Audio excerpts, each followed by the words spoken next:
napakabanayan. Ang pagmamahal sa Panginoon o ang pag-ibig sa Diyos ang pinakamabuting gawin. Okay? Yan po ang pinakamabuting gagawin po ng isang tao. Ang mahalin po ang ating Panginoong Diyos. Ngunit may dalawang mukha po ang preaching na ito na usually bihira kong gawin at may twist po ito sa dulo. Paano naman? When love is lost in a person's heart. So ito po yung huling bahaging pag-aaralan mamaya. So ito po mga kapatid, sa ating pong pagsisimula ay basahin po natin ang unang Juan, Kapitulo 4, versikulo 19. Sabi ng Biblia, we love Him because He first loved us. So wikang Tagalog, tayo'y nagsisiibig sapagkat Siya'y unang umibig sa atin. Kapag ang ating pag-aaralan o pag-aaralan po natin ang salitang love, ang meaning po ng love sa wikang English ay an intense feeling of deep affection. Sa wikang Tagalog, isang matinding pakiramdam na malalim na pagmamahal. Yan yung pakiramdam na kung saan sinasabi ng iba, bakit mo pa minamahal yung tao na yan? Wala naman yan itinutulong sa'yo. Bakit ka pa nag-i-stay sa isang relationship na kung saan hindi na gumagana? Sasabihin ng tao nagmamahal, hindi ko alam, basta ang alam ko lang, mahal ko siya. Ang alam ko lang, hindi ko kayang mawala siya sapagkat siya ang aking mahal.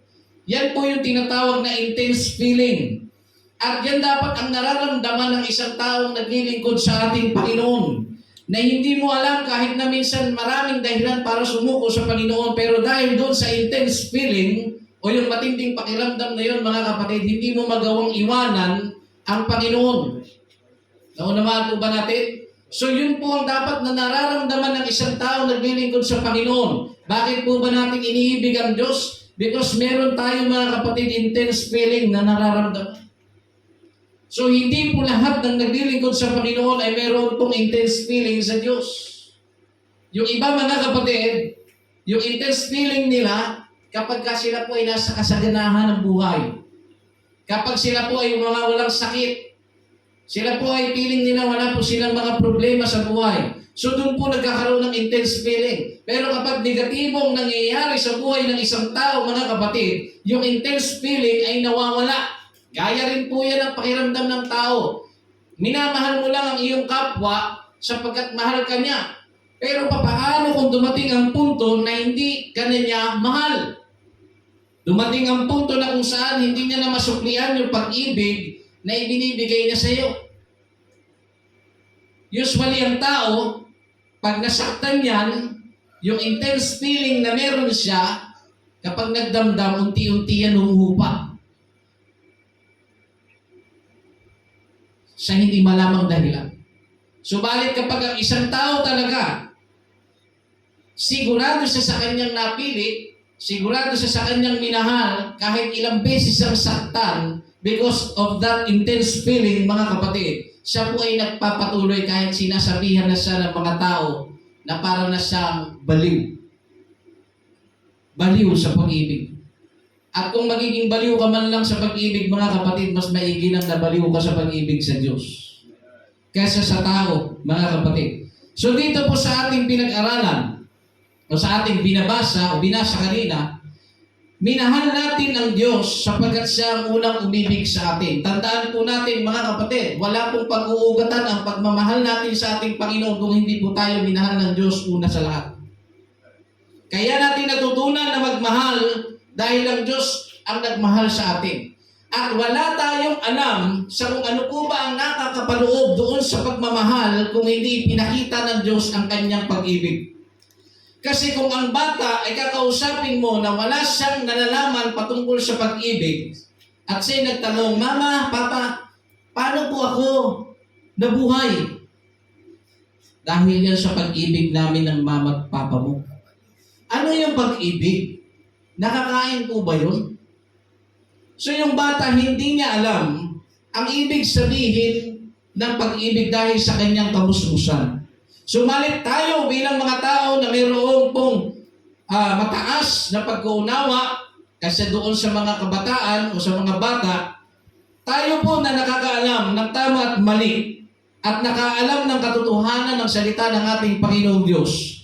Nung ating nabasa sa Biblia kung paano nagmahal ang Panginoon, kung paano niya ibinigay ang kanyang sarili, yung pag-ibig na salita na hindi maintindihan ng tao at hindi maisalarawan ng tao noong unang panahon, ay naintindihan niya. Kaya ka nagmamahal sapagkat alam mo kung paano ang pakiramdam ng minamahal. Gaya nito, bakit ka nagpapatawad sa tao? Kasi alam mo yung pakiramdam ng pinatawad. Bakit ka tumutulong? Kasi alam mo yung pakiramdam ng wala. Naunawaan po ba natin? Kaya ngayon, naintindihan natin ang salitang pag-ibig ay naintindihan natin sapagkat ito po ay naranasan natin. Naunawaan ninyo? At kapag ikaw po ay nakaranas ng pag-ibig, nagkakaroon po yan ng tinatawag na comparison. Halimbawa, ikaw po ay nagkaroon po ng isang unang pag-ibig sa buhay mo. Tapos kayo po ay naghiwalay sa di malamang dahilan. At mayroon pong dumating na bagong pag-ibig sa buhay mo. Dahil nakaranas ka ng unang pag-ibig at itong present na dumating sa iyong buhay, hindi po natin mapabubulaanan na dumadating sa punto na ikaw po ay nagkakaroon ng basihan. Kung sino ang mapagmahal. Kung sino ang mas maasikaso.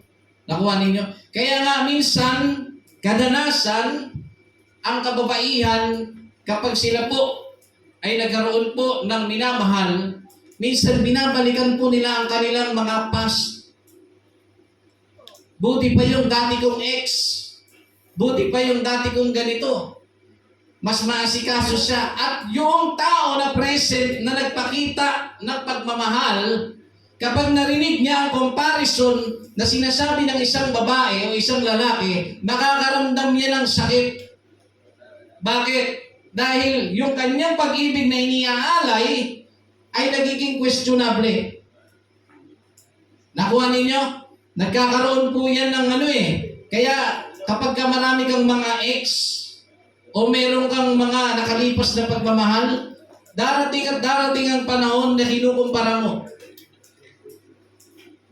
Pero bakit pagdating sa ating Panginoon, mga kapatid, nung minahal niya tayo ng hindi naman natin hinihingi, nung minahal tayo ng Diyos, mga kapatid, sa kabila ng ating mga karumihan at mga kasalanan,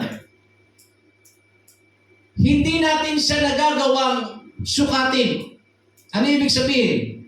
Kasi pag tayo po, kung ikaw po ay single pa at wala ka pang karelasyon, ang puso mo nasa Diyos. Lagi kang naglilingkod sa Panginoon. Sumalit nung ikaw ay nagkaroon na po ng kasintahan, usually karamihan, ang atensyon ng isang tao na yon ay nababawasan. Ang pag-ibig niya ay humuhupa. Bakit? Dahil nakita niya, naramdaman niya sa kapwa-tao niya yung pag-ibig. Naramdaman niya kung paano yakapin na hindi niya naman maramdaman sa Diyos. Naramdaman niya, mga kapatid, kung paano asikasuhin na hindi naman niya naramdaman sa Panginoon. So, ito ang pinakamahirap na sitwasyon, mga kapatid, na ang Panginoong Diyos, kahit mahirap ang sitwasyon, matalino siya. Bakit, mga kapatid? Dahil itong ating Panginoon na ating pinaglilingkuran, mga kapatid, tinitignan niya kung paano tayo magmahal sa Kanya. At hindi po natin siya magagawang mahalin kung hindi po dadaan sa ating kapwa. Mamaya pag-aaralan po natin yan, mga kapatid. So ito po, yung word na love, mga kapatid. Kapag ginamit po natin yung word na love, sabi, the highest form of love is the word agape. Alam natin yan sa mga Bible scholar. Pag sinabing agape, mga kapatid, in Christianity, agape is the love of God for men and for man, for God. So ito po ay makalangiting pag-ibig sa madaling salita. Ang pag-ibig po, ang pinakamataas o yung agape love po, yung pinakamataas po na pag-ibig na pwede pong ibigay ng tao na dapat ay sa Diyos lang ibigay. Hindi po pwede sa tao. Kaya nga sinabi ng Panginoon sa kanyang salita, kung ang sino mang tao ay iibig sa kanyang ina, sa kanyang ama, sa kanyang mga anak, o sa kanyang kapwa, nang higit sa akin, ang sabi ng Biblia, ay hindi siya karapat-dapat sa akin. Nakita ninyo, mga kapatid? Ito ba'y pagpapakita na ang Diyos ay makasarili? Hindi po. Ang Diyos po, mga kapatid, gusto niya lang ipaliwanag sa tao, mga kapatid, na kung magmamahal ka at may pag-uukulan ka ng iyong buhay, dapat ibigay mo yun sa Diyos. Naunawaan natin, mga kapatid. Kaya kung mas mahal mo ang iyong nanay, mas mahal mo ang iyong tatay, o ang iyong anak, kapatid, o mga kamag-anak, nang higit sa ating Panginoon, ang sabi ng Diyos, hindi sa karapat-dapat sa akin. May inutos ang Panginoon, mahalin mo iyong kapwa. Tama?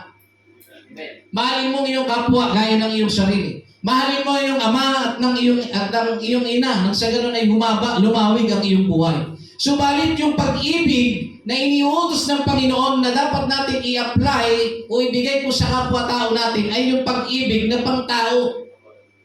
Ibig sabihin, yung pag-ibig na nararamdaman po natin sa kapwa-tao natin, dapat yun mayroong pong limitation. Kung dadating po sa sitwasyon na ang pag-ibig mo sa iyong kapwa ay magiging hadlang para hindi mo paglingkuran ng ating Panginoon, hindi po marapat yun. So nagpapakita lamang ito na ang pag-ibig po sa tao ay dapat meron pong limitasyon. May hangganan po. Dahil pagdating po sa mga bagay ukol sa Panginoon, dapat wala po tayong ibang pag-aaksayahan ng panahon. Paggugugulan ng oras at buhay, ito lamang po ay ang ating Panginoon Diyos. Maliwanag po ba, mga kapatid? Yung agape, mga kapatid, is the word that describes God's love in John chapter 3 verse 16. Alam po natin yan. Ang pag-ibig ng Diyos, gayon na lamang ang pag-ibig ng Diyos sa sanlibutan, kaya ibinigay niya ang kanyang bugtong na anak. Yung pagbibigay niya, mga kapatid, ng kanyang buhay, for God so loved the world, mga kapatid, ito po ay tumutukoy ng agape love. Mataas po na pag-ibig ito. Kaya nga, kahit siya po ay Diyos, bagamat siya Diyos, siya po, mga kapatid, ay nagkatawang tao para po iligtas ang sanlibutan. Ito po ay pag-ibig na kung saan ay hindi makasarili.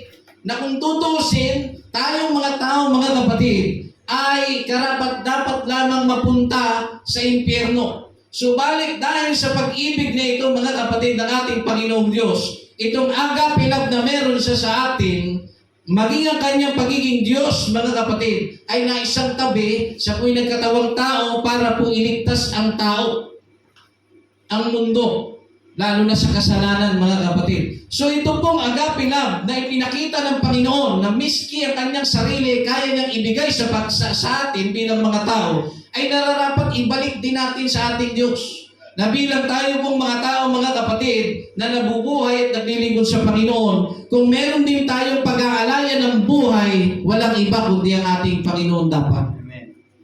Naunawaan niyo? So kailangan natin itong ma-improve sa ating sarili yung ating pag-ibig sa ating Panginoong Diyos. In Matthew chapter 22 verse 37 at yung Mark chapter 12 verse 30, meron lang po diyang isang salita na nagkaroon ng tinatawag na kakulangan si Matthew. Hindi dahil sa mali siya ng pagkakasulat, no? Kundi sinasabi nga ng Biblia, ang aming ibinabalita at isinusulat sa inyo ay base sa aming nakita, narinig, nahipo at napagmasdan ng aming mga mata ang binabalita namin sa inyo. So itong si Matthew ay sumulat ng ganito. At sinabi sa kanya, iibigin mo ang Panginoon mong Diyos ng buong puso mo at ng buong kaluluwa mo at ng buong pag-iisip mo. Ilan yon? 3. Yun yung kanyang nakita, narinig, napagmasdan, nahipo ng kanyang mga mata, nasaksiyan niya sa madaling salita. Yung 3 na yun, na mahalin ang Panginoon ng buong puso, isip, at ng kaluluwa.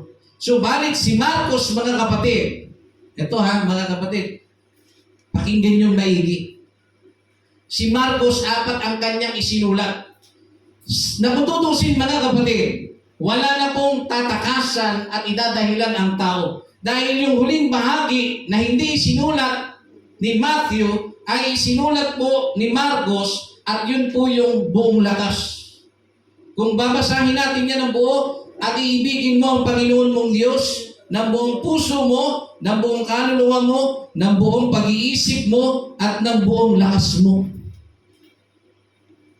So tayo po ay nabubuhay, nakakapaglakad dahil po sa may buhay ka. Humihinga ka, may buhay ka. No? Ikaw po, mga kapatid, ay nakakapaglakad, nakakapagtrabaho dahil sa kalakasan mo. Ikaw ay nagmamahal dahil meron kang puso. No? Ikaw ay nabubuhay dahil binigyan ka ng kaluluwa ng Diyos. Ibig sabihin, mga kapatid, anumang component kung bakit ka nabubuhay ay dapat ibigay mo sa ating Panginoon. Nakuha po ba natin, mga kapatid? Buong puso, isip, kaluluwa at ng lakas. Ganun po dapat natin mahalin ang ating Panginoon na siya pong iniuutos at isinulat po ni Marcos na dapat natin siyang ibigin sa disenyong ito. Hindi po natin siya pwedeng ibigin sa pamamaraan na gusto lang natin gawin. Ibigin mo ang Panginoong Diyos kapag gising ka. Hindi ganun. Kundi ibigin natin siya, mga kapatid, gamit itong 4 na bagay na ito na meron tayo sa ating buhay. No? Sabi dito, kung ang makalangiting pag-ibig ay nasa isang tao, ay malaki itong epekto sa buhay ng taong yaon. Bakit po? Sabi dito sa Deuteronomy chapter 7 verse 9, talastasin mo nga na ang Panginoon ninyong Diyos ay isang Diyos, ang tapat na Diyos, na nag-iingat ng tipan at nagagawad ng kagandahang loob sa mga umiibig sa Kanya at tumutupad ng Kanyang mga utos hanggang sa 1,000 sanindahin. Pansinin niyo po, mga kapatid, lahat po ng mayroong mga Biblia.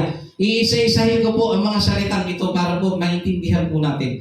Ipinaalam sa Deuteronomy na kailangan mong maintindihan at maunawaan na ang Diyos na ating pinaglilingkuran sa iyong Diyos. Naunawaan niyo? Kaya kayo nandito dahil sa Diyos na yun. At kung hindi nyo naiintindihan na ang pinaglilingkod natin dito ay ang Panginoon, ay baka nagkakamali po tayo ng pinuntahan. Kaya ka nandito dahil naiintindihan mo na ang pinaglilingkuran mo sa lugar na ito ay ang isang Diyos na gumawa ng langit at ng lupa. Naunawaan po ba natin? At ang sabi dito, yung Diyos na yun, siya yung tapat na Diyos. Naunawaan? Tapat siya. Hindi po siya pwede, mga kapatid, na hindi maging tapat sa atin. Ang sabi dito, itong tapat na Diyos na ito, nag-iingat ng kanyang tipan. Pag sinabing tipan sa wikang English, ito po ay agreement. Sa Tagalog, kasunduan. Kung meron man siyang ipinagkasundo sa Old Testament, at meron din siyang ipinagkasundo sa New Testament sa atin, ibig sabihin, sa mababaw na pamamaraan ay ang mga pangako, yun po ay pagtatapatan niya sa atin.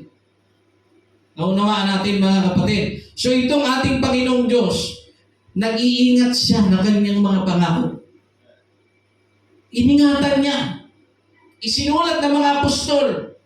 Iningatan nila sa kanilang puso ang mga pangako ng Panginoon. Isinulat nila at ipinaalam sa mga mananampalataya. Subalit, yung iniingatan ng Diyos na pangako, hindi iningatan ng tao. Nung sinabi niya, mga kapatid, iniaral niya sa atin, tumawag ka sa akin, sasagutin kita at ipapahayag ko sa iyo mga bagay na may hiwaga na hindi mo lubusang naunawaan. Ito po ay pangako. Pangako na kung saan iniingatan ng Panginoon. Subalit hindi natin iningatan sa ating buhay. Kaya nga dumadating sa ating buhay, mga kapatid, ano bang pinagmumulan ng ating mga panghihina?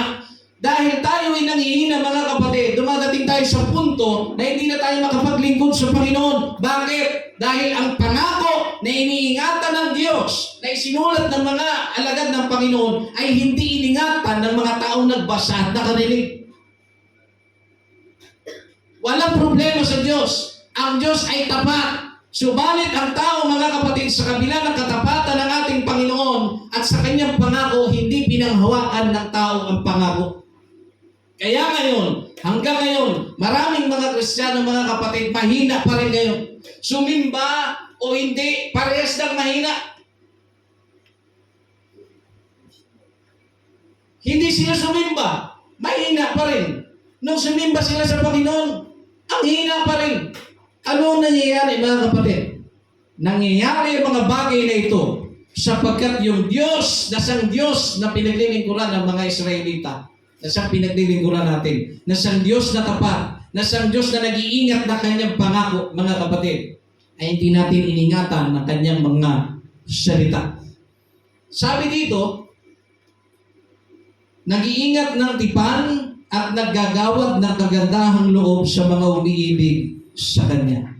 So itong Panginoong Diyos na ito, siya po yung nagbibigay ng kagandahang loob sa mga umiibig sa Kanya. Mahal po ba natin ang Diyos? Amen. So kung mahal mo ang Panginoon, sabi dyan, iningatan niya ang kanyang pangako, siya din yung nagbibigay, no, ng kagandahang loob sa umiibig sa Kanya. Kung mahal po natin ang ating Panginoon, mga kapatid, ang mabuting loob ng Diyos o kagandahan ng Diyos, baka biyaya ng Panginoong Diyos ay isa sa iyo kung nagmamahal ka sa Panginoon. Ang problema, bakit, mga kapatid, aminado ka na nung sinabi mong mahal mo ang Diyos, taliwas naman at hindi mo maramdaman ang kagandahang loob ng Panginoon sa iyo? Nagkakaroon din tayo dyan ng problema, mga kapatid. So ngayon, sabi dito, kung ikaw ay nagmamahal, tatamasa ka ng kagandahang loob. At ang sabi dyan, at tumutupad ng kanyang mga utos. So basahin ko po ulit ng buo. Talastasin mo. Isipin niyo yung pangalan niyo, ha. Pag sinabi ko, talastasin mo, gumanyan ako, sabihin niyo yung pangalan niyo, ha? Para mas realistic. Talastasin mo nga na ang Panginoon ninyong Diyos ay isang Diyos, ang tapat na Diyos, na nag-iingat ng tipan at naggagawad ng kagandahang loob sa mga umiibig sa Kanya at tumutupad ng Kanyang mga utos hanggang sa 1,000 salinlahi. Mga kapatid, marami sa atin dito. Kayo pa lang ang tinawag ng Diyos kung i-atras natin ang lahat.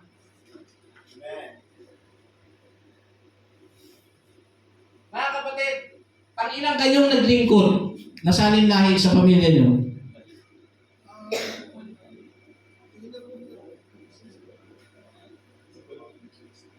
Sino Brother Asti, isa pa lang yan. Pero sabi ng Panginoon sa kanyang salita, hanggang sa 1,000 salinlahi. Isa ka pa lang. Hindi na uuubos ang katapatan ng Diyos. Isa ka lang eh. Isa ka pa lang. Tapos susuko ka na sa ating Panginoong Diyos. Hindi naman po yata marapat yan.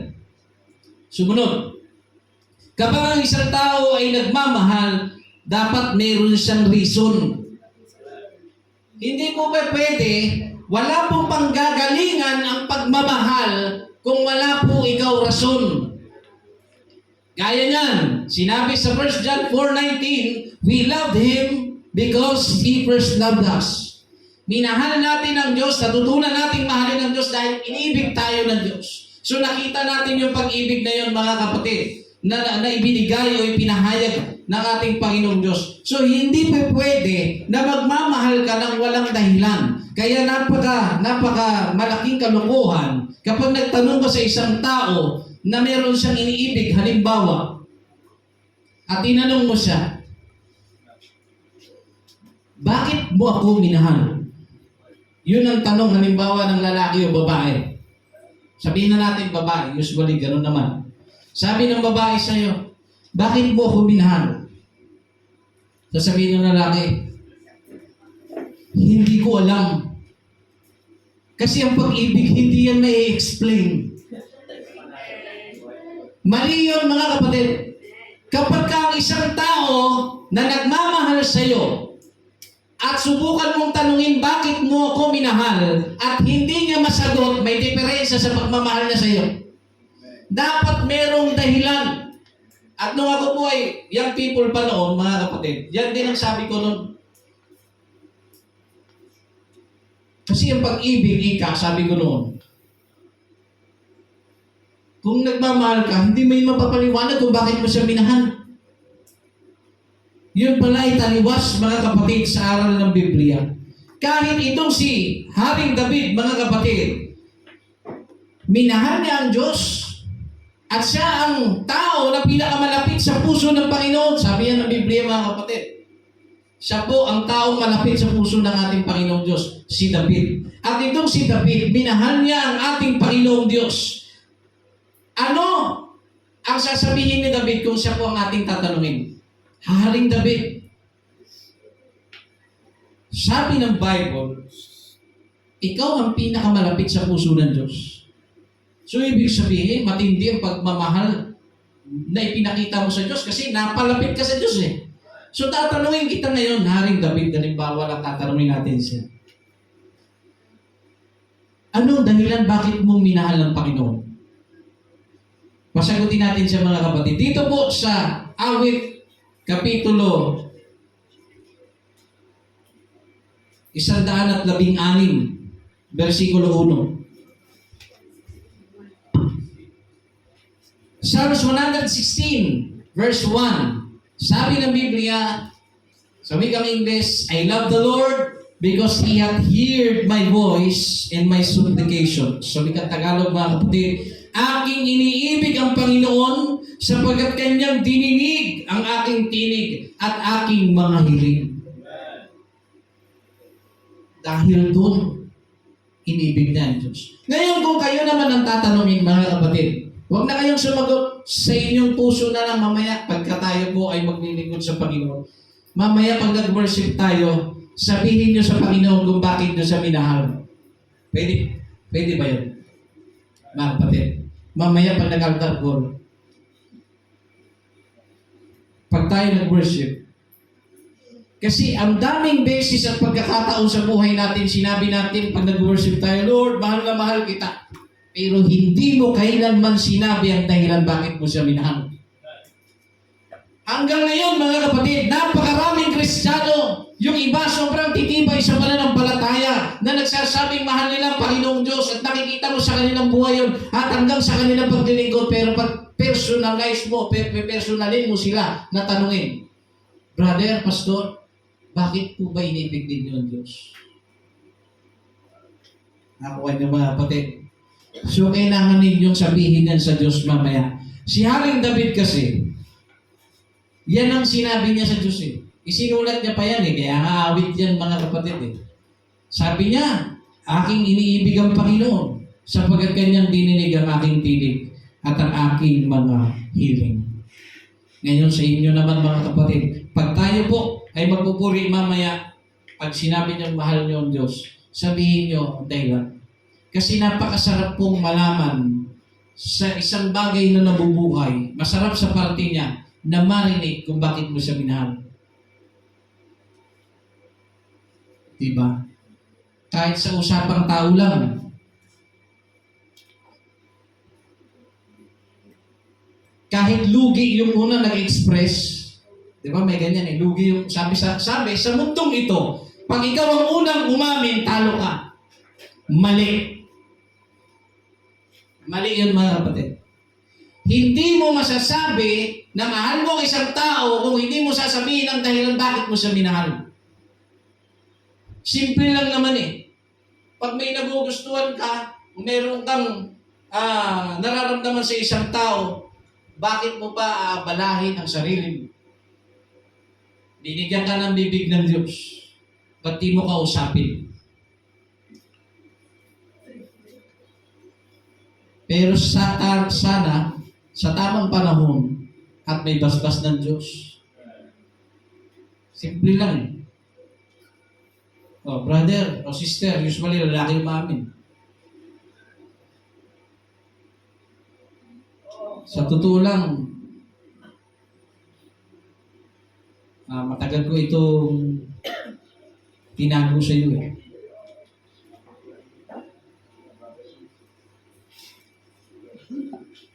Matagal na kasi ako may pagtingin sa iyo. Ang luma akong tao, no? Ang luma ng salita ko. Kasi ganun po ako. Alam niyo mga kapatid, yung mga tao maano sa malalim kasi. Pero yung mga tao, gusto kita. 21. 21 feet ang lalim. Yun lang. Usually, yung babae, mararamdaman ng babae, dalawa lang eh. Sasagot siya sa sinabi mo, o itatabi ka niya. Diba? So, ano po mangyayari mga kapatid? Kapag binanggit mo yon, lalo na kung yung tao na yon meron ding nararamdaman sa iyo.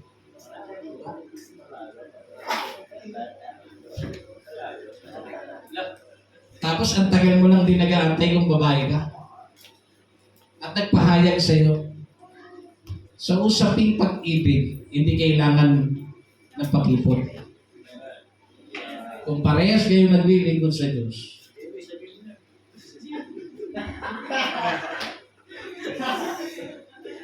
ano? So, kung balik tayo doon, pag nagpahayag at gusto rin naman siya ng isang babae, mga kapatid, ano po yung spirit na nararamdaman ng babae? Di ba masaya? Pero walang kakwenta-kwenta ang pag-amin kung walang dahilan kung bakit siya nagmahal. Dapat may pahayag din mismo yun. Kung nagpahayag na matagal na siya may pagtingin sa'yo, dapat sabihin niya rin ang dahilan bakit kanya minahal. Sis, alam mo ba kung bakit kita minahal?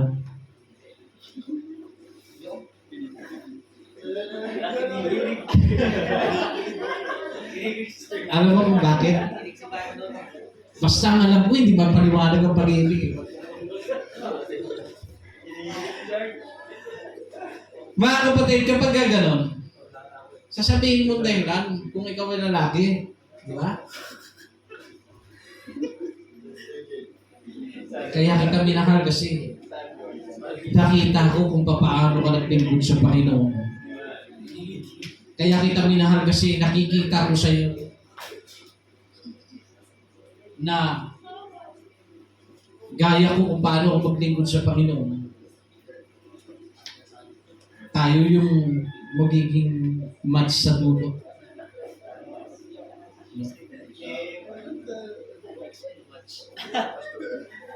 Isa lang din ang dahilan, ba't kita minahal eh?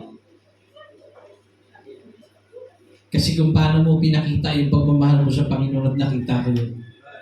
At sa dinami-dami ninyo, sa iyo ko lang nakita yun. At yun ang nakakuha ng atensyon ko sa iyo. Subalit kung sa pag-amin kong ito ay hindi mo mamarapatin, okay lang din naman. At least payapa akong uuwi at matutulog na sinabi ko, kesa sa dumating ang panahon na mabubuhay ako sa salitang what if. Marami pong mga taong ganyan eh. Hanggang kamatayan, bitbit nila yung what if. Sa totoo lang, kahit may pamilya na nga eh, what if kaya? Alam niyo mga kapatid, para matanggal ang mga what if na yan, tapusin mo yung mga bagay na dapat mong tapusin. Nakuha ninyo mga kapatid. Alam ko sa buhay ninyo, nagwa-what if din kayo. What if minanalang kita kasi vlogger ka? Di ba? So tuloy tayo mga kapatid. So kailangan may dahilan gaya ni David. Ano po ang dahilan ni David mga kapatid? Ni Haring David, minahal niya po ang Panginoon dahil dininig siya ng Panginoon pati yung kanyang mga kahilingan. Ngayon mga kapatid, ang tunay na nagmamahal sa Diyos ay yung mga taong naglilingkod na may pagmamahal sa kanyang ginagawa. Bakit po? Sabi dito sa Hebrews chapter 6 verse 10,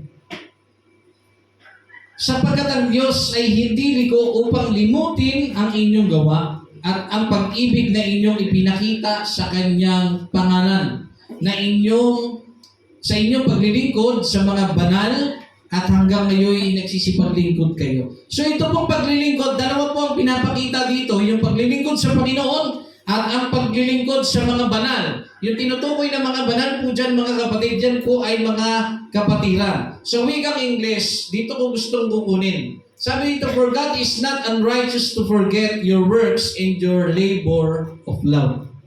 Labor of love. So ito pong labor of love, mga kapatid, hindi po ito nakakalimutan ng Diyos. Bakit? Labor of love nga eh. Ginawa mo yan ang hindi ka binayaran, hindi ka inutusan, hindi ka pinagmakaawaan ng Diyos, mga kapatid, kundi binigay mo yan. Ibig sabihin, bawat ginagawa mo sa loob ng iglesia o sa labas man, ay ginagawa mo para sa ating Panginoong Diyos. Nag-outreach ka kahit wala kang kasama, yan po ay labor of love. So, ibig sabihin, hindi ka nagpapabayad. Yan po yung ginagawa mo lang dahil sa pagmamahal mo sa Panginoon. At yung labor of love mo na yan, mga kapatid, yung works na ipinakita mo, mga kapatid, ang sabi, God is not unrighteous to forget your works and labor of love. So, hindi po siya liko na Diyos na kanyang nilimutin ang mga trinabaho mo sa Kanya. Kaya nga, mga kapatid, yung maraming taong tinatrabaho sa Panginoon, mahirap tanggihan yan. Mahirap po yan tanggihan sa Diyos. Lalo na kapag yan ang magiging demand mo. Kasi usually ako, ganyan po ako, mga kapatid eh. Pag masyadong malalim yung aking hinihingi at talagang kailangan ko, yan po ang aking ginagamit. Yan yung, kumbaga para sa akin lang, sa sarili ko lang. Parang yan yung parang malalim na hugot na kung saan ay para sa akin, hindi mo mapapahindi ang Diyos. Ano mo ibig sabihin nun? Dahil sa dami mong ginawa, yung lumuhod ka sa Panginoon, nahihirapan ka, halimbawa, Panginoon, alalahanin niyo sana ang aking pag-ibig, ang aking mga gawa, ang aking mga sakripisyo na ibinigay sa inyo nung panahon ako'y nasa kalakasan pa. At ngayon ako'y naririto sa ibaba. Panginoon, alalahanin niyo po sana ako. Nakukuha ninyo, mga kapatid. Nagigets po ninyo ang kuha mo? Mga kapatid?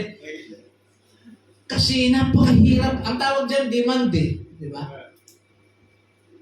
Biluin mo. Nagsabi ko, Panginoon, alalahanin niyo po ako. Tapos wala ka naman may nagawa sa Panginoon. Di ba? Wala ka may isinakripisyo. Gaya ng nakaraan linggo. Wala ka pang naipakita sa Panginoon na tiniis mo alang-alang kay Kristo. Yung big break ng buhay mo, ginawa mong tanggihan para kay Kristo. May bilang agad yun. Pwede mo sabihin, alalahanin niyo po sana ako, pero kung wala ka pong tinatanggihan at tinitiis para kay Kristo, mga kapatid, tapos magsasabi ka, alalahanin niyo sana ako. Eh, wala kang mapapala, kapatid. So, kailangan, mga kapatid, ay yung labor of love natin, kailangan madami. Kaya sino sa inyo, mga kapatid, ang marami ng labor of love? Papaalala ko sa inyo ang labor of love, nung ginagawa itong church na ito, yung mga taong tumulong, kahit na pagod, kahit na puyat na, madaling araw na kami nagsisipagbabaan, mga kapatid. Yan po ay labor of love. At kung sino man po yung mga taong tumulong dito, mga kapatid, yan po yung markado sa Diyos. Lahat ng ginawa ninyo sakripisyo. Pero tatandaan niyo po kahit na anong dami ng sakripisyo na inyong ginawa, at sa kahuli-hulihan, hindi mo nagawang ipaglaban ng Panginoon, sayang pa rin. Lahat ng sakripisyo mo, sayang pa rin. Ang dami mo sinacrifice. Tapos pagdating sa dulo, mga kapatid, nagbiglang ligo ka, sayang. Sayang, mga kapatid. Tuloy po tayo, mga kapatid. Basahin ko ulit sa Tagalog, sapagkat ang Diyos ay hindi ligo upang limutin ang inyong gawa at ang pag-ibig na inyong ipinakita sa Kanyang pangalan. sa inyong paglilingkod sa mga banal at hanggang ngayon nagsisipaglingkod kayo. Tingnan ninyo ha, mga kapatid. Gusto kong mabigyan kayo ng linaw. Ang paglilingkod sa Panginoon, may papakita mo ang iyong paglilingkod sa Panginoon sa pamamagitan ng paglilingkod mo sa iyong kapwa. Mali na sabihin, sa Diyos naman po ako natingin. Mali na sabihin, sa Diyos lang naman po ako naglilingkod. Yung sinasabihan mo, na sa Diyos ka tumitingin at sa Diyos ka naglilingkod, ang sa Diyos na nag-utos, maglingkuran kayo sa isa't isa. Nakuha niyo? Bakit? Kasi sabi ng Biblia, kung ano ang ginawa mo sa iyong kapwa, ay isa mong ginawa sa akin. Sabi ng Biblia, may aral dyan na kailan po namin kayo dinalaw sa kulungan? Sabi ng Panginoon, sinasabi ko sa inyo, kung anong ginawa nyo sa inyong kapwa, ay sa ninyong ginawa sa akin. So ayun po mga kapatid, dapat natin maintindihan ang paglilingkod sa Panginoon, hindi po pwede natin ihiwalayan sa paglilingkod sa ating kapwa. Nakuha ninyo? Sabi ng Biblia, paano mo mamahalin ang Panginoong Diyos na hindi mo nakikita kung ang iyong kapwa ay hindi mo kayang mahalin? So kung ano ang ginagawa mo sa iyong kapwa ay refleksyon ng pagkakilala mo sa Panginoon. Napaka-imposible na sabihin mong mahal mo ang Panginoon pero sa iyong kapwa lagi kang galit. Napaka-imposible sabihin mo na ang Diyos ay mahal mo kung sa iyong kapwa hindi ka marunong magpatawad. Kung sa iyong kapwa mayroon kang kinikimkim na sama ng loob. Sa iyong kapwa mayroon kang masamang pagtingin o masamang naisin o hangarin para sa Kanya. Mali po yun, mga kapatid. Dahil ang tunay na nagmamahal sa Diyos ay nagmamahal sa Kanyang kapwa. At yung pagmamahal na yun, mga kapatid, ay dapat yung tinatawag na agape love. Nakukuha ninyo mga kapatid? Ang agape love, mga kapatid, yung ipapakita mo mga kapatid, yung ipagsusunod mo sa Panginoon. Kaya ka sumusunod na mahalin ang iyong kapwa because of your agape love. Hindi dahil may agape love ka mismo doon sa kapwa mo tao kasi mali yun mga kapatid. So sinusunod mo siya kaya tinitiis mo kahit masakit. Siya po ay hindi mo siya kasundo pero dahil sinabi niya susundin mo. Magpakikipagbati ka, makikipag-ayos ka mga kapatid dahil yun yung nag-utos sa iyo. Dahil sa agape love na meron ka mga kapatid, yun yung nag-uudyok sa iyo na gawin ang bagay na yun. Nakuha ninyo mga kapatid. Kaya kung walang agape love ang isang tao mga kapatid, manigas siya. Di ba? Ang tao. Ba't ako hingi ng tawad dyan eh? Yan nga ang may kasalanan eh. Di ba? Ba't ako hingi dyan ng tawad eh? Hindi naman mukhang kahingi ng tawad dyan. Tsaka binabagayan nyo. Diba? Kapag ganoon tayo mga kapatid, wala tayong agape love sa Diyos. Inuulit ko, kapag di ka pa rin nagpapatawad hanggang ngayon sa mga taong may atraso sa iyo, yung sinasabi mong mahal mo ang Panginoon, sa bibig mo lang yun. Dahil sabi ng Biblia, ang nagmamahal sa Panginoon, kapag tayo po ay magmamahal, huwag sa pamamagitan ng salita o ng di lamang, kundi ng gawa. Yan po ang hinihingi mga kapatid. Ang nagmamahal sa Diyos, mga kapatid, ay makikitaan mo ng pagmamahal sa kanyang kapwa. May refleksyon. Nakuha ninyo? Kaya yung mga taong mapagpaimbabaw, pag brothers and sisters lang kaharap, ang bait-bait. Pagka-unbeliever, suplado mga kapatid. Ang sama ng ugali, may mali. Brothers and sisters, ang bait. Pag may bata, doon ka nga.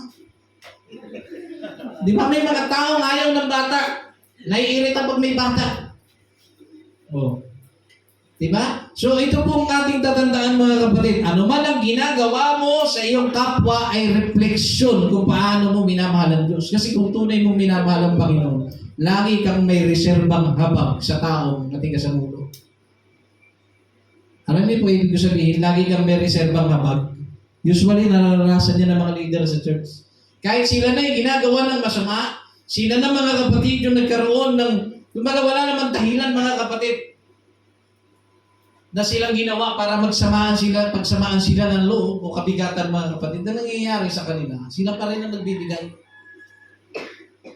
nagbibigay ng daan sa ikapagpapayapa. So, ganyan po ang nangyayari. Okay? So, tuloy po tayo. Ang nagmamahal sa Diyos ay makikitaan mo ng refleksyon sa kung paano niya itrato ang kanyang kapwa. Kaya kung ikaw ay tunay na nagmamahal at naglilingkod sa Diyos, dapat itong makita sa inyong kapwa.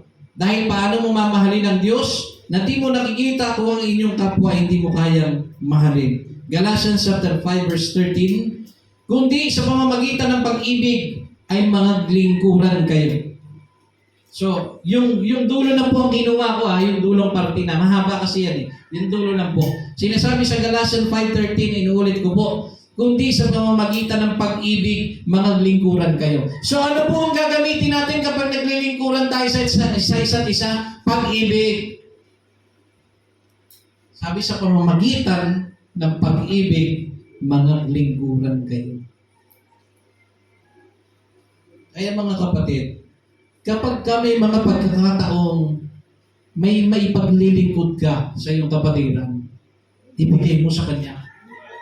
Kasi kung ginawa mo yun mga kapatid, hindi mo lang yun ginawa sa kanya. Ginawa mo yun dahil sa matinding pag-ibig mo sa Panginoon.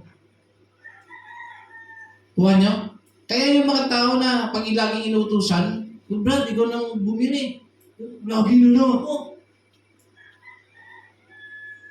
Ano kaya sa tingin ninyong meron siya? Kasi pagka kayo ay binibigyan ng chance na mautusan, pagsandali na kung saan mga kapatid ay alam mo yung nag-ambagan kayo, wala ka nang ambag, at ang tanging pang-ambag mo na lang ay bibili ka na lang, hindi mo pa magawa. Amen! Di ba?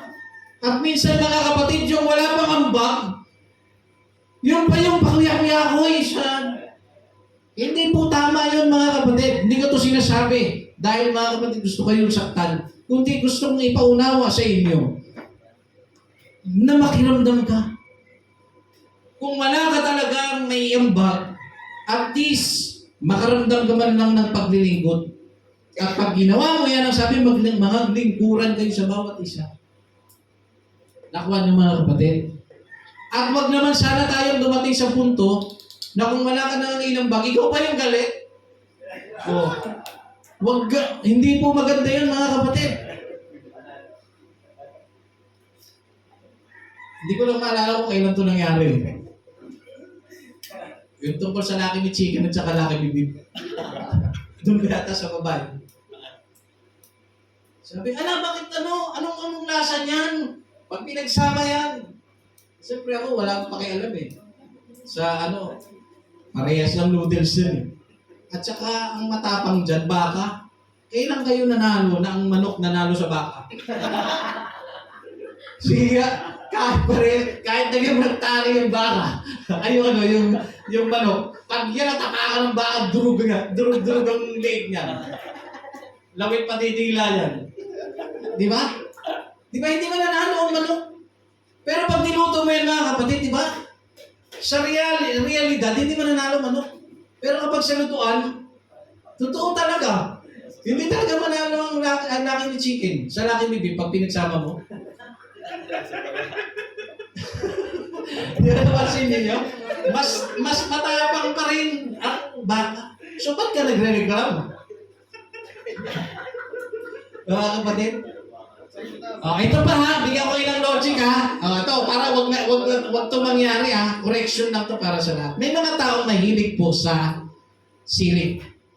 May mga taong ayaw sa sili. Ipagpalagay na natin lahat mahilig sa sili.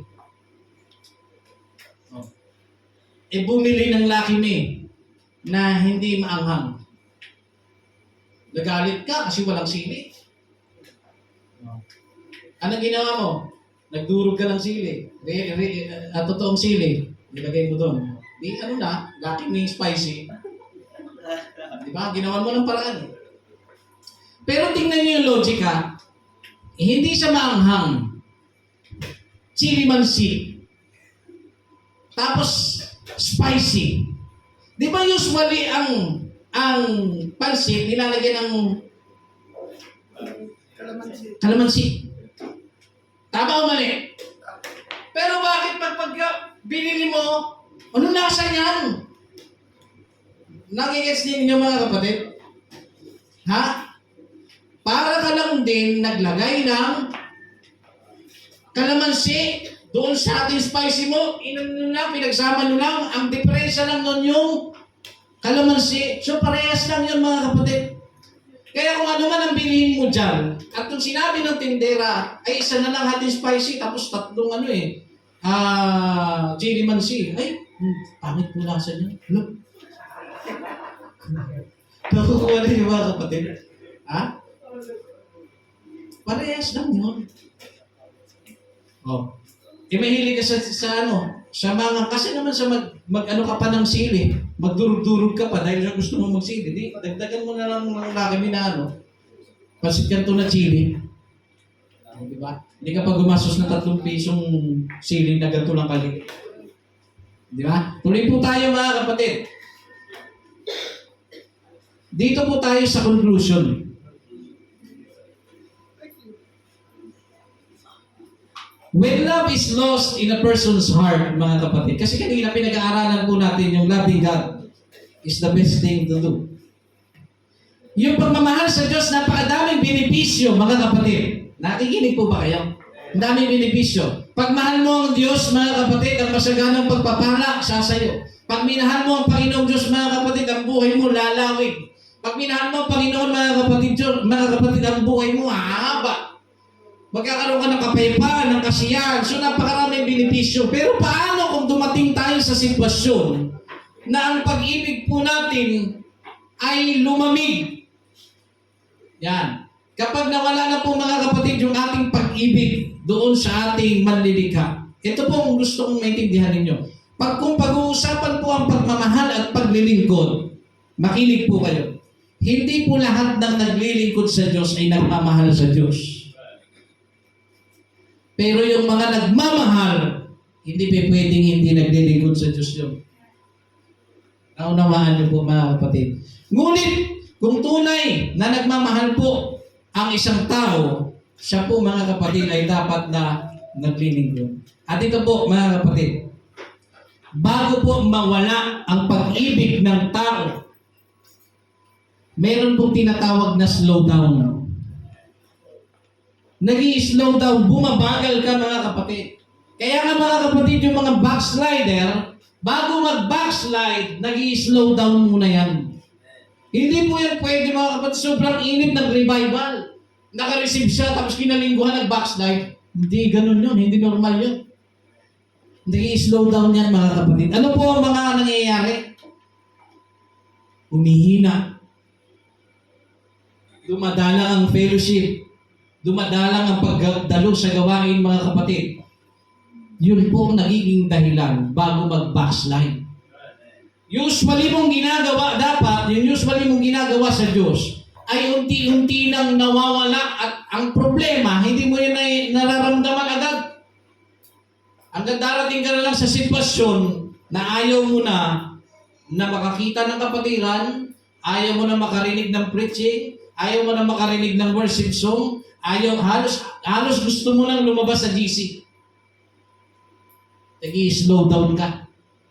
Yan po ang nangyayari kapag nawawala na po ang pag-ibig sa ating Panginoong Diyos. Ngayon, yung dating mainit ka sa gawain, nawawala. Dati mong mga ginagawa, mga pagtupad ng tungkulin mo, nawawala. Ngayon, when love is lost in a person's heart, mga kapatid, maliban sa pag-i-slow down mo, magkakaroon po yan ng tinatawag na gap.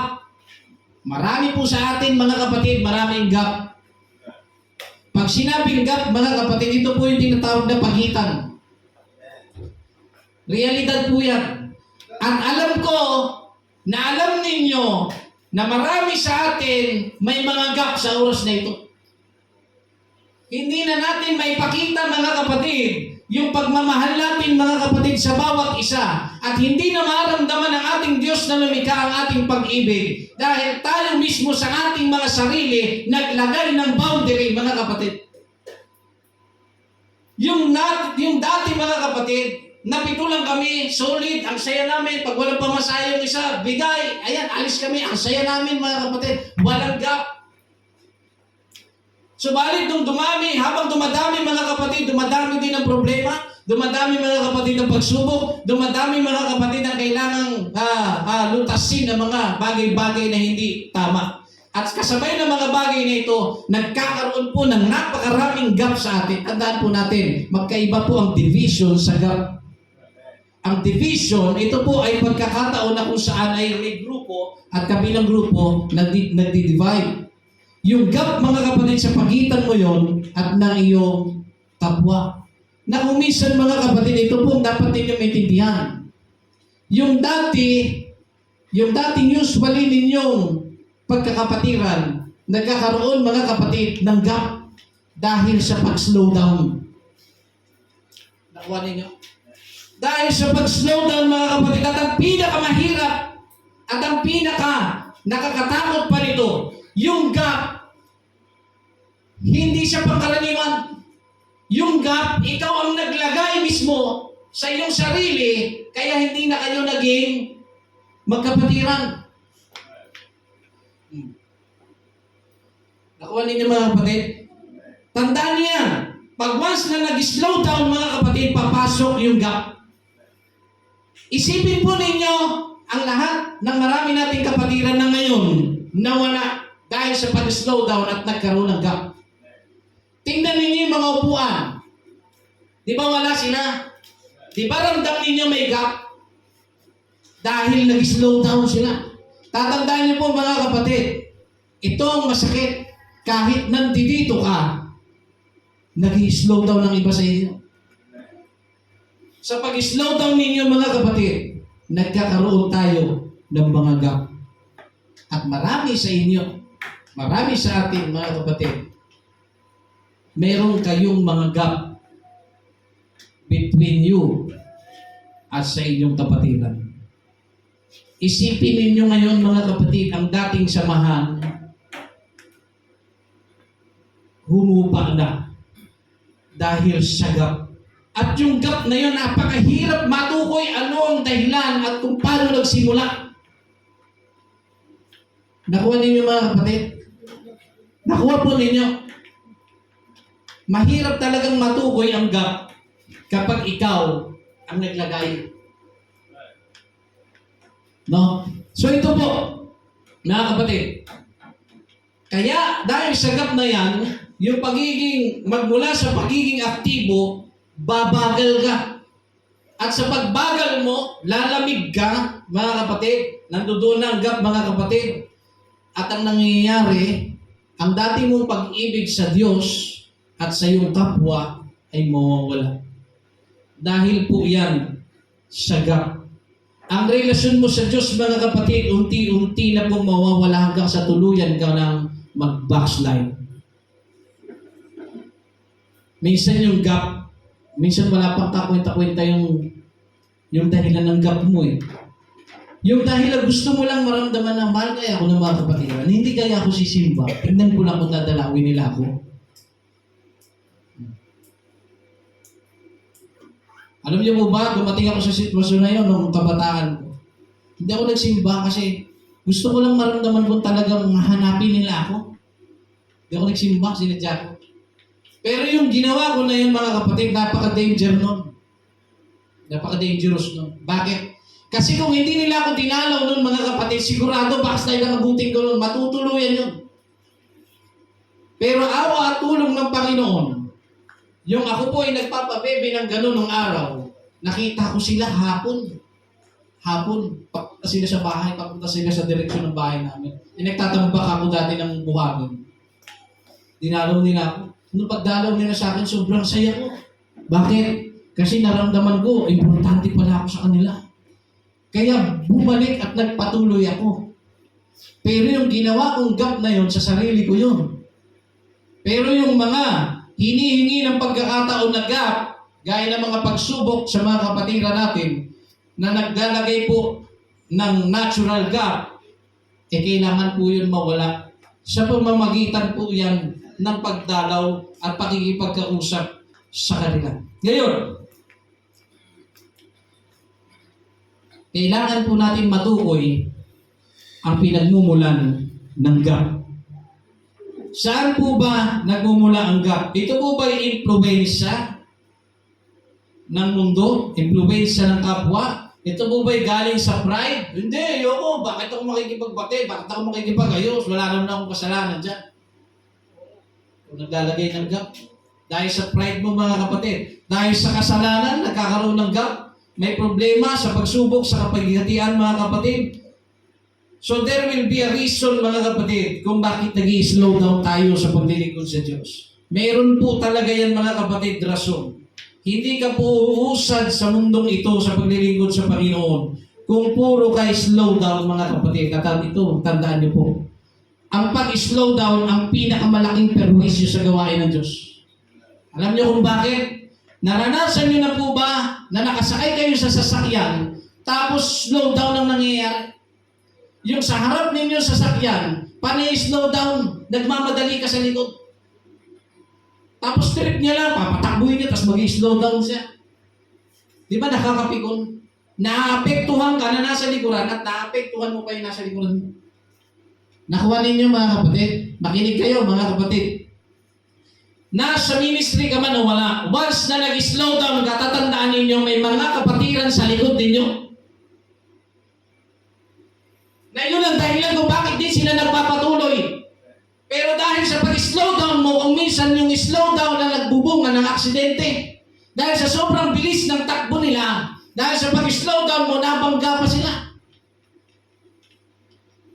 Pare-parehas na disgrasya mga kapatid. So kailangan po natin itong matanggal sa ating buhay. Ang pinagmumulan kung bakit tayo mga kapatid dumadating sa punto na gusto na nating tumalikod sa Panginoon dahil po yan sa unang-unang bahagi, nag-i-slow down kasi tayo. Lalo na sa prayer. Alam niyo po ba, mga kapatid, pag sinabing fellowship sa Bible, kung babasahin ninyo, ang fellowship nila dyan, fellowship in prayer. Kanina, nabanggit ko yan ng devotion kanina umaga. Yun po ang kanilang fellowship. Pasensya na kayo ha. Hindi yung coffee fellowship. Hindi yung kung anong fellowship. Ang fellowship ng unang Kristiyano, mga kapatid, ay ang sama-samang pananalangin. Pagpuputol-putol ng tinapay. Nagsasama-sama po silang manalangin, mga kapatid. Yun po ang fellowship na tinatawag. Fellowship in the gospel, mga kapatid. Subalit ngayon, ang fellowship bumababaw. Kaya sa sobrang babaw, kaprasong tampuhan, nagkakawatak-watak po tayo mga kapatid. Fellowship in minty, fellowship in stadium mga kapatid. Yan po mga fellowship na hindi po nagtatagal. Pasensya na kayo mga kapatid. Pero kapag ang isang Kristiyano, susunod tayo mga kapatid, alinsunod doon sa aral ng Biblia. Kaya tumagal, tumibay ang mga kapatid sa pananampalataya hanggang kanilang kamatayan. Dahil sa kanilang fellowship, there is a word of God and there is a prayer. Yun po, doon po sila tumitibay. Hindi, pasensya na kayo ulit mga kapatid. Hindi porkit inabutan ka ng kape, lalakas ka na. Tatandaan niyo po mga kapatid, ang fellowship, ang stronghold ng fellowship mga kapatid, dapat ang Diyos. Kasi pag ang Diyos ang pinagmumula ng fellowship mga kapatid, napaka-imposible natin magwatak-watak. Bakit? Kasi siya yung tinitingnan natin eh. Siya po yung ating pinaglilingkuran. So walang dahilan para magwatak-watak tayo mga kapatid. Walang puwang ang pagtatampuan. Yes, dadating ang panahon. Magtatampo ka sa sama loob mo. But because of God na pinagmumula ng ating fellowship mga kapatid, napaka-imposibleng bumigay ka. Ganun po ang Diyos. Ganun po ang aral ng Biblia mga kapatid. Kaya kung may minsan, di ba, napakalaki ng diferensya ng fellowship of the world sa fellowship of the gospel. Alam niyo kung bakit? Tingnan ninyo. Sa fellowship of the world, gaya ng usually ginagawa ng ibang mga Kristiyano, nagsasama-sama, ganyan-ganyan. Di ba pinagbubugatan pa mismo ng pag-aaway? Minsan, imbis na uwi kayong mapayapa, may sama pa ng lubang iba sa inyo. Kasi hindi tayo nagpe-fellowship mga kapatid according to the will of God. Hindi tayo nagpe-fellowship tungkol doon sa salita ng Diyos. Kaya nangyayari, nag-aaway-aaway. Imbis na nakatulong ang fellowship para tumibay mga kapatid ng samahan, hindi. Bakit? Dahil yung pundasyon natin mga kapatid, pasensya na kape. Yan po ang realidad. Ang pundasyon ay ang kape. Ang pundasyon, mga kapatid, sama ng loob. Ang pundasyon, pagkakababahagi, mga kapatid. Ang pundasyon natin, mga kapatid, yung ating hinanakit sa ating mga leader. Ang pundasyon natin, yung mga mali natin nakikita sa mga nangyayari dito sa loob ng church. Yun ang pinag-uusapan. Yun ang pinupundar. Kaya ang nangyayari, mga kapatid, ang iglesia, pahina ng pahina at nauubos ang lahat. Kaya ang sabi ng Biblia, mga kapatid, kung kayo magkakagatan, nauubos kayo. Kaya dapat nyo maintindihan, mga kapatid, kung magpe-fellowship tayo, mga kapatid, maigi na sa ating pagpe-fellowship, ang Diyos ang ating ginagawang pundasyon. Yun dapat ang dahilan. Bakit nagiging intact tayo sa bawat isa? Dahil sa Panginoon. Because of that agape love, mga kapatid, natututunan natin magbukas ng ating mga kalooban sa bawat isa. At dahil na naiintindihan mo, naunawaan mo yung kinikwento sa'yo, na may pagsubok na pala yung kapatiran na yun, halika't manalangin tayong lahat, ipanalangin natin itong si brother. That is fellowship. Amen. Yan po ang fellowship, mga kapatid, na tama. Kaya kung gusto natin tumibay, mga kapatid, sa pananampalataya, gamitin ang tamang fellowship. Huwag kayong mag-fellowship sa pagkakababahagi. Huwag kayong mag-fellowship ng sama ng loob ninyo sa inyong brother at sister. Dahil yan po ang nagiging pundasyon ninyo. Kaya uuwi kayo nang nagkahawaan kayo ng nararamdaman ninyo sa isang tao. At yung isang tao, mga kapatid, na wala namang ibang hangang, kundi mapabuti kayo, mga kapatid, nagiging masama tuloy sa inyong harapan. Dahil nag-fellowship kayo ng mga maruruming kaisipan, maruruming kwentuhan, mga kapatid. Ano nangyari, mga kapatid? Kaya nauubos tayo. Yan po ang nangyayari, mga kapatid. So wala pong nangyayaring paglago sa atin. Bagkus, pagkatapos pa ng fellowship na yun, mga kapatid, mag-i-slow down na ang iba sa inyo. Minsan ayoko na mag-fellowship. Bakit ika? Sila-sila lang naman kasi dyan nag-uusap. Ayaw mo na mag-fellowship, bakit ika? Puro cellphone lang naman kasi yan nandiyan. Ayaw mo na mag-fellowship, bakit ika? Puro naman kasi mga samaan ng loob yung mga pinag-uusapan niya. Di ba? Yung taong umiiwas na yun, tama naman yung kaisipan niya. Kaso nga lang yung nag-iipon-ipon, iniisip, walang pakisabi. Ayaw niya lang maapektuhan eh. Ayaw niya lang, mga kapatid, mahawaan. Kaya nga ayaw niya makipag-fellowship. Hindi dahil sa word na fellowship, kundi mali kasi yung pagganap sa salitang fellowship. Kaya sana maintindihan natin ito, mga kapatid, na tayo po ay mag-fellowship according to the gospel of the Lord. Hindi po pwedeng mag-fellowship tayo, mga kapatid. Fellowship in swimming. Ang tawag dyan, bonding. Bonding tayo. Kape. Bonding. Pero kung gagamitin natin ang salitang fellowship, napaka-imposible ihiwalay ang fellowship at yung prayer. So yun dapat natin maintindihan, mga kapatid, at sa oras na ito. No? Mga kapatid, kanina, tinanong ko kayo, iniaral sa inyo, yung dahilan kung bakit ba nagmahal si Haring David sa Panginoon. Bakit daw siya nagmahal? Kung inyong maalala, mga kapatid. Hear my voice. Dahil dininig siya ng Panginoon, pati ang kanyang kahilingan. So sa oras na ito, mga kapatid, since na ating pinag-aaralan when loving God is the best thing to do. Kung sa tingin mo nagkukulang ka ng pag-ibig sa Panginoon, this is the best day to come forward to the Lord. This is the best day, mga kapatid, na ma-realize natin ang ating mga kakulangan sa ating Panginoon. This is the best day, mga kapatid, na ma-realize natin na ang pag-ibig na ating ibinibigay sa ating Panginoon ay kulang pala. At napaka-imposible, at uulitin ko sa inyo, mga kapatid, kung ano ang ginagawa natin sa ating kapwa ay sa nating ginagawa sa Panginoon.